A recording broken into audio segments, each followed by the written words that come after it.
ओम नमो भगवते वासुदेवाय. तर आपण श्रीमद भागवत महापुराण पाहत आहोत आणि त्यातील हा आपला प्रथम स्कंद चालू आहे. प्रथम स्कंदातील हा आपला अध्याय नंबर 16वा. 16व्या अध्यायामध्ये आपण परीक्षिताचा दिग्विजय आणि धर्म व पृथ्वीचा संवाद पाहणार आहोत.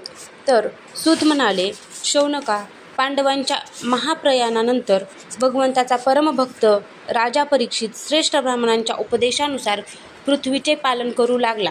त्याच्या जन्माच्या वेळी ज्योतिषांनी त्याच्याविषयी जे काही सांगितले होते ते सर्व श्रेष्ठ गुण त्याच्यामध्ये होते.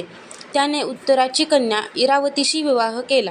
तिच्यापासून त्याला जन्मेजय आदी 4 पुत्र झाले. त्याने कृपाचार्यांना आचार्य नेमून गंगातकाठी 3 अश्वमेध यज्ञ केले. त्यावेळी ब्राह्मणांना पुष्कळ दक्षिणा दिली. त्या यज्ञात देवतांनी प्रत्यक्ष प्रकट होऊन आपापला भाग ग्रहण केला. एकदा दिग्विजय करीत असताना त्याने क्षुद्र असून कली राजाचा वेश घेऊन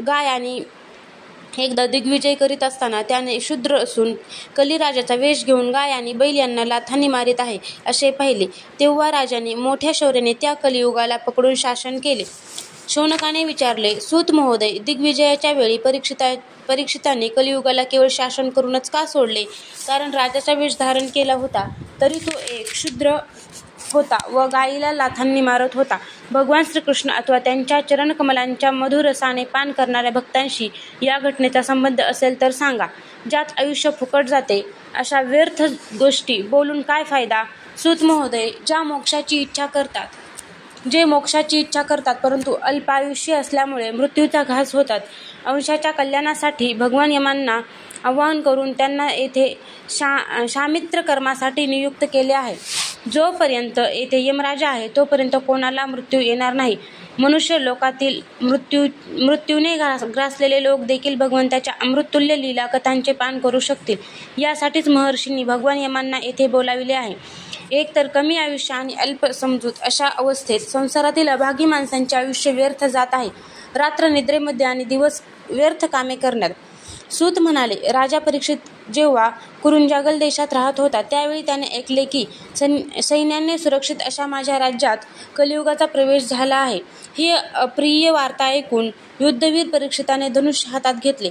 श्यामवर्णाचे घोडे जुंपलेल्या सिंहध्वज असलेल्या सुसज्जित अशा रथावर आरूढ होऊन दिग्विजयासाठी परीक्षित नगराबाहेर पडला. त्यावेळी रथ, हत्ती, घोडे आणि पायदळ अशी चतुरंग सेना त्याच्याबरोबर होती. त्याने रुद्राक्ष, केतुमाल, भारत, उत्तर कुरु, किंपुरुष इत्यादी सर्व देश जिंकून तेथील राजांकडून भेटी स्वीकारल्या. सर्व देशामध्ये त्याला आपल्या पूर्वज महात्म्यांची यशोगाथा ऐकवयास मिळाली. त्या यशोगाथातून पदोपदी भगवान श्रीकृष्णांचा महिमा प्रकट होत होता. श्रीकृष्णांनी अश्वत्थाम्याच्या ब्रह्मास्त्राच्या ज्वालांपासून कोणत्या प्रकारे त्याचे रक्षण केले, यादव आणि पांडव यांचे एकमेकावर किती प्रेम होते, तसेच पांडवांची श्रीकृष्णावर किती भक्ती होती, हे सर्व त्याला ऐकवयास मिळाले. जे लोक त्याला हे चरित्र ऐकवित होते त्याच्यावर महात्मा राजा परीक्षित अत्यंत प्रसन्न होई. त्याचे डोळे प्रेमाश्रूंनी भरून येई.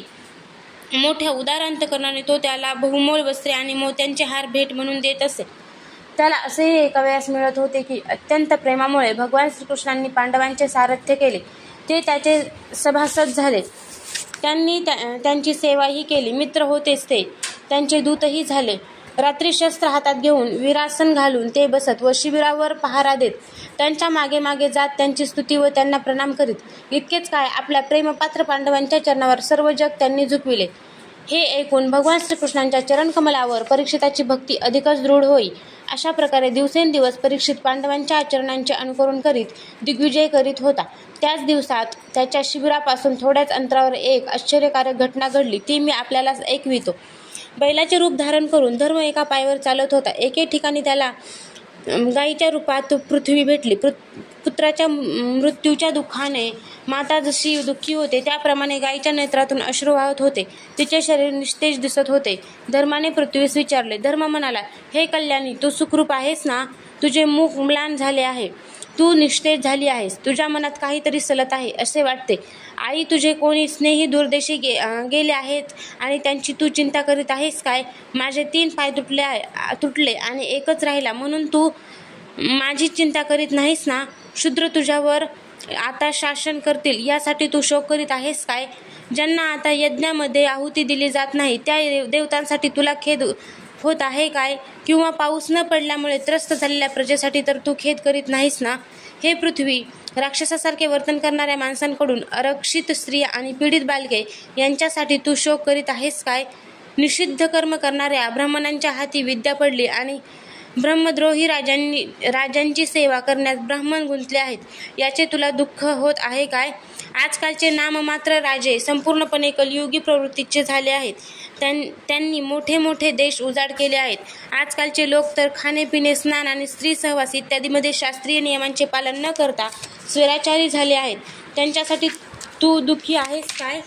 हे माते पृथ्वी, भगवान श्रीकृष्णांनी तुझा भार नाहीसा करण्यासाठी अवतार घेऊन मोक्षाला कारणीभूत लीला केल्या आणि अंतर्धान पाहून तुझा त्याग केला. त्याची तुला आठवण येते काय? हे वसुंधरे, तू ज्यामुळे इतकी दुर्बल झाली आहेस त्या तुझ्या दुःखाचे कारण मला सांग.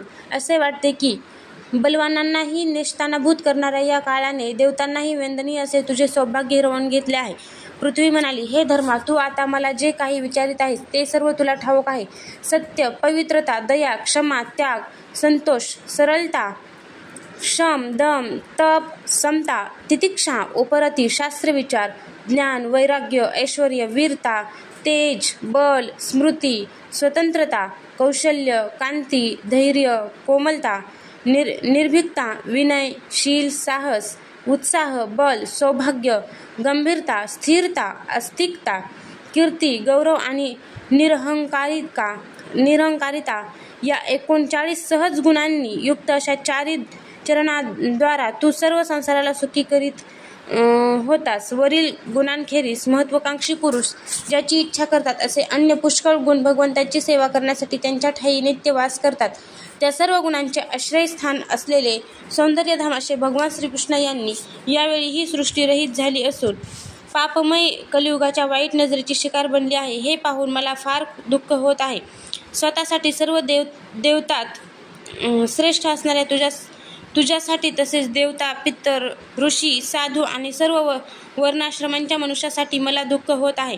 लक्ष्मीचा कृपाकटाक्ष प्राप्त करण्यासाठी ब्रह्मा आदी देवता भगवंतांना शरण जाऊन पुष्कळ दिवसपर्यंत तपश्चर्या करीत, परंतु तीच लक्ष्मी आपले निवासस्थान असलेल्या कमलवनाचा त्याग करून मोठ्या प्रेमाने भगवंताच्या चरणकमलांच्या सौभाग्ययुक्त छत्रछायेचा आश्रय घेते.